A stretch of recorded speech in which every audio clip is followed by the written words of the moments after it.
This is the Fifth Estate Winning Headlines, your media police post, coming to you from Nairobi, Kenya, from the Fort Hall School of Government.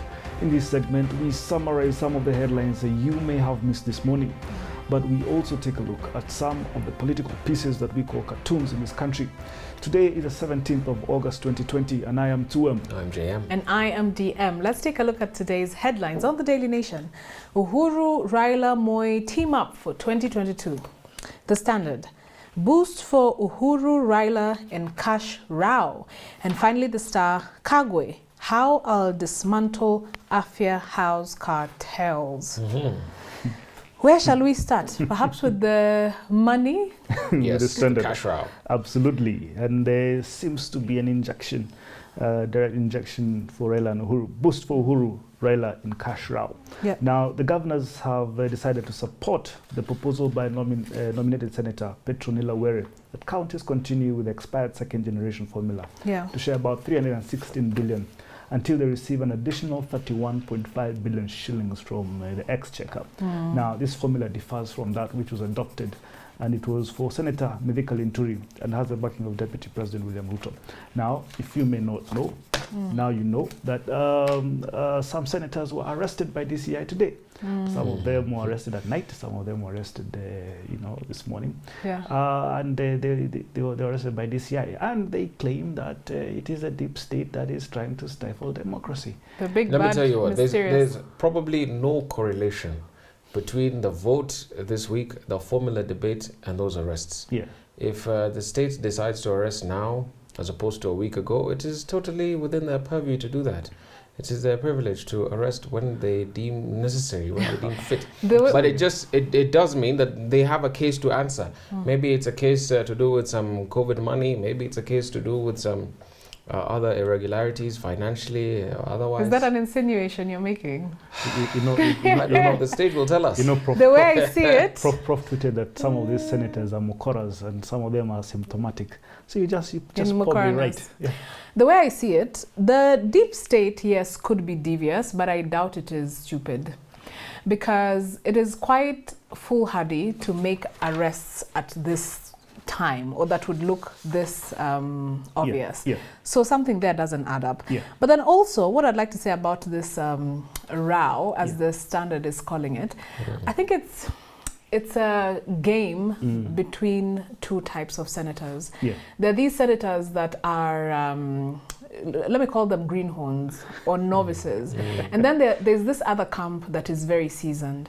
And these seasoned ones, where they have pitched their next level of aspiration, what they're looking at now is governorship come 2022. And that is why, instead of taking bold decisions now that are based on constitutional logic or any other methodology that they're supposed to work with as the Senate, they're pitching into on what? Populism. Absolutely. On populism. And one of them is Sakaja, I keep saying, but I must congratulate him from learning from Raila Odinga, the guy who has always used populism in his political favor, and this is exactly what he is doing. No, DM, you're very right. And we said it last time, that you don't go against the state or the deep state, as you would like to call it, and expect to win. Now, they like to talk about the deep state in theory, but now who's feeling the heat? We do have a three-part criteria that we use to analyze the headlines for you. We ask, is it topical or speculative? Is it repetitive or groundbreaking? And finally, is it effective or just plain lazy? I quite liked this headline myself. I don't know about you, gentlemen. I love it. So let's move on to the Daily Nation. Yes, Uhuru, Raila, Moi team up for 2022. And so the Daily Nation tells us that the emissaries of these three political leaders have been holding closely guarded meetings with power brokers and homes and private clubs in a bid to craft a working formula to prevent voter backlash as witnessed in 2002. And so yesterday they met at Kotu Secretary General's house in Kajiado, Francis Atwoli.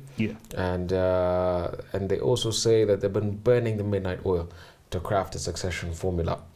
Well, all I say is, when these three people sit, and historically we know who they are. These are the founders of Kenya, so to speak, the republic, as we know it today.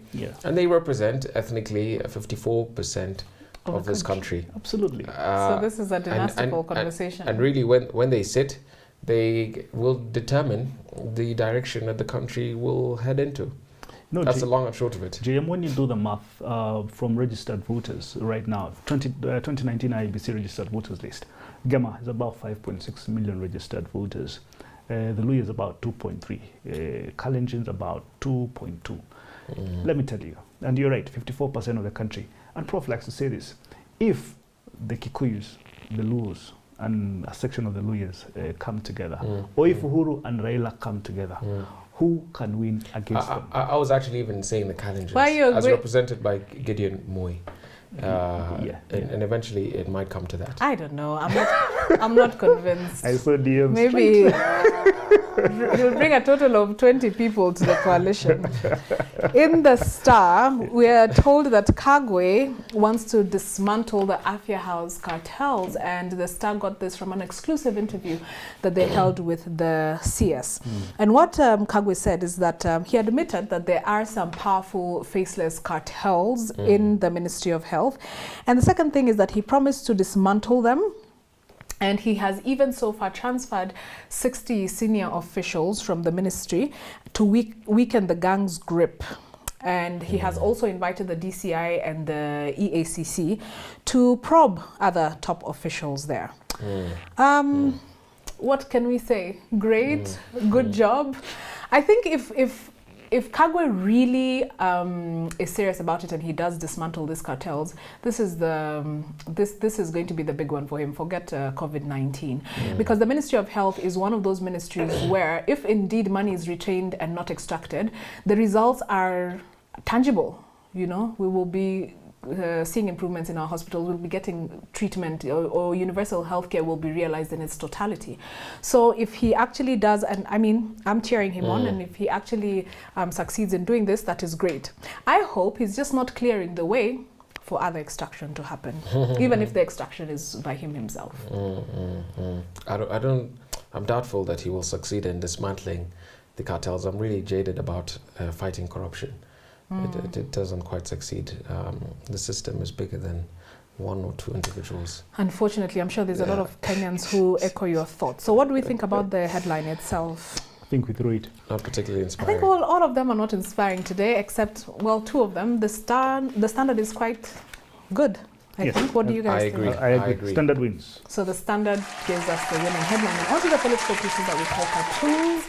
We also have a three-part criteria that we use to analyze them for you. We ask, is it humorous or dry? Is it satirical or pessimistic? And finally, is it effective, or is the cartoon just plain lazy? What do we have in the Daily Nation? So here we have a cartoon depicting the hand of Raila Odinga dressed in an orange jacket, about to press play on the radio, which has a BBI reggae cassette loaded in it.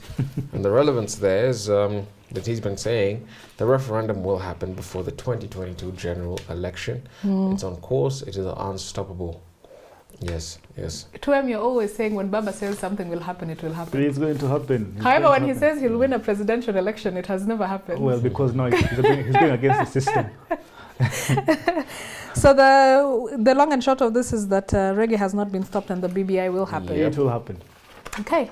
In the Standard, we have a caricature of the Statue of Liberty, a real walking one, and one of the vice presidential nominee for the Democrats in America, Kamala Harris, and Lady Justice. And the three are being led down a dark tunnel with remains of dead bones, or bones rather, around them. And Gado's little mouse there is saying there's light at the end of the tunnel. So Kamala Harris has promised to bring immediate and drastic change should the Democratic Party win the November election. Which is coming up this year. And I suppose Gado's reference to liberty and justice is because Harris herself has a background in the law. She was the first black woman attorney general in the state of California. It's just an okay cartoon, I suppose. Gado is demonstrating a recent obsession with Kamala, and I don't blame him. We are rooting for her. In the Star. The Star, you have a caricature of President Uhuru Kenyatta on the podium, And right next, tied to the podium actually, is a mask. It looks like a hammock, right, Diam? Yeah. And the caption there is, rest assured, it's not tied to anything. I think this is with regard to the 14-day recess accorded to CSs, PSs, and CASs over the weekend. And I mean, they're so lucky. Yeah, there's been so much speculation around this. But, you know, I mean, I have a feeling President Uhuru Kenyatta is a type of president who keeps everybody guessing. Yeah. I personally don't think this is the actual recess. I think he's about to do a little purge. Shuffling the cards. Yes. Soon. I suspect. So it's not a break that they'll be enjoying. No, some of these guys are taking antidepressants. They will be sweating bullets all through like their break. Yes. So which cartoon did we like? I think we can give it to Iga. And give it to Iga. And his radio. Let's give it to Iga. Yeah. Let's give it to Iga. Yeah. So the Daily Nation gives us our winning cartoon. Before we get into the final thought, I'd like to remind our viewers to please subscribe to our YouTube channel. So what is our final thought? And now our final thought, it is inspired by an essay entitled The Sociology of Secrecy of the Secret Societies by George Simmel. Indeed it is. And George Simmel was a German sociologist and structural theorist who focused on urban life and the form of the metropolis. So very interesting topic. Yeah. And so he was the first to comprehensively study and write about the sociological aspects of secrecy in the early 1900s. And this is one of his most important works that we are discussing today, The Sociology of Secrecy and of Secret Societies. So he begins this particular essay by stating the following. Obviously, all relations which people have to one another are based on their knowing something about one another. Yes. And I suppose this is why when you meet somebody new, you introduce yourself to them and vice versa. Yeah. So at that particular point, you're starting to dispel secrets or information that you do not have. But on the other hand, he says, there is a duality which causes or drives sociological relationships. And this duality is this. On the one hand, interactions have agreement and harmony and co-efficacy, and these are the socializing forces that govern our interactions. Right. But then on the other hand, the other side of the duality is distance and competition and repulsion. And he says that in order to yield the actual configuration of society, these and other qualities exist. And you may see, and they are generally seen as negative, but they exist. They're part of life and they're part of human interactions. So he says that these dynamics give rise to secrets. So when you get into that competition and repulsion, there is some information that you will not be willing to share, and they become secrets. But then there are also different kinds of secrets on the individual and on the societal level. And this essay deals with the secrets that are in the societal level. He says that secrets involve a paradox. For a secret to be realized, one must not only conceal something, but someone else must know or suspect of that concealment. Because if we think that you're not concealing anything, then does the secret really exist? If nobody had the tree falling in the forest, did it really fall? So for a secret to have social existence, the act of concealment must be revealed. The power and attraction of a secret lies in the possibility that it will be divulged. And it could be divulged in three ways or for three reasons. One, as a favor to the uninformed who is seeking this information or is seeking to know the secret. Two, as a betrayal. Or three, as a lapse on the part of those hiding it. So those accidental disclosures of secrets, which happen all the time. So in either case, secrets imply that their own disclosure or knowledge is desired, because secrets give power to those who know them. So Siegel talks extensively about secret societies, particularly in this book, or this essay rather, and the factors that drive their formation. But we also looked at this essay against other scholars that have studied secrets and have studied the works of Siegel. And we found that a lot of them have applied his theories to leadership and to the secrets and mystery that surround this institution of leadership. I love it. I love it. Now, the part I liked about this essay was a part of the mystique and secrecy of African traditions. So, but I didn't like how he coined it, so I renamed it myself. I said the mystique and secrecy that kept African kings or rulers sacred. Now, he says something very profound. He says secrecy and mysteries surround African rulers and their kin, whose royal presence permeates the etiquette and properties of everyday speech. Yeah. That is very true. Now, he gives an example of a Swazi king. Now, he says, a Swazi king should never be referred to as dying.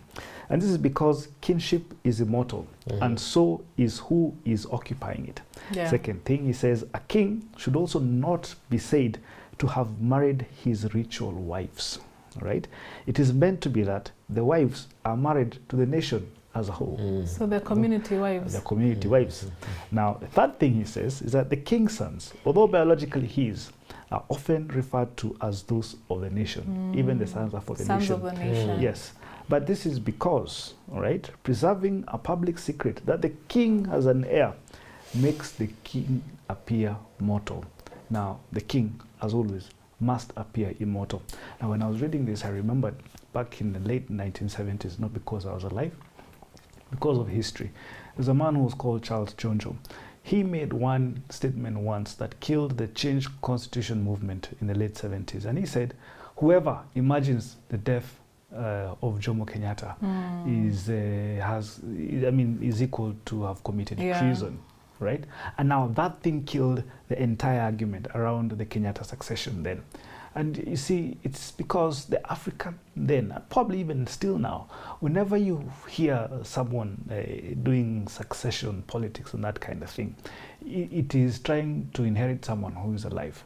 And that is because the mystique has been tied to the person who's in charge. I want to build on your thought just a little bit and talk about secrecy, the peculiar nature of secrecy as it pertains to exceptional persons in society. People who are so magnified socially that we're told they transcend ordinary personhood to embody an entire national identity, such as the royal family, as you mentioned in Swaziland, I think.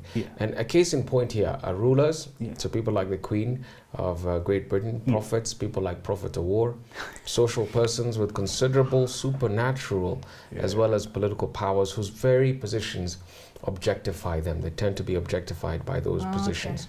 And so the author observes that most times such persons are like relics hidden from the public view so as to emphasize their powerful natures. And that's also the nature of power. The more scarce you are, the more formal you are, the less that you reveal about yourself to the public, the more power you actually retain, the more mystique you hold. This was particularly the view of the former President Moi, and even Kibaki, and even Jomo. And when they appear in public, it is to be paraded out at regular intervals for public appreciation or veneration. Now he gives an example, the author gives an example of Louis XIV, King Louis XIV of France, who went as far as having an object replace him whenever he was absent, and he was expected to be receiving some homage. And so people would come and pay homage to an object that represents him. That represents him. So whenever he was absent from Versailles, there's a painter by the name Hyacinth Rigaud,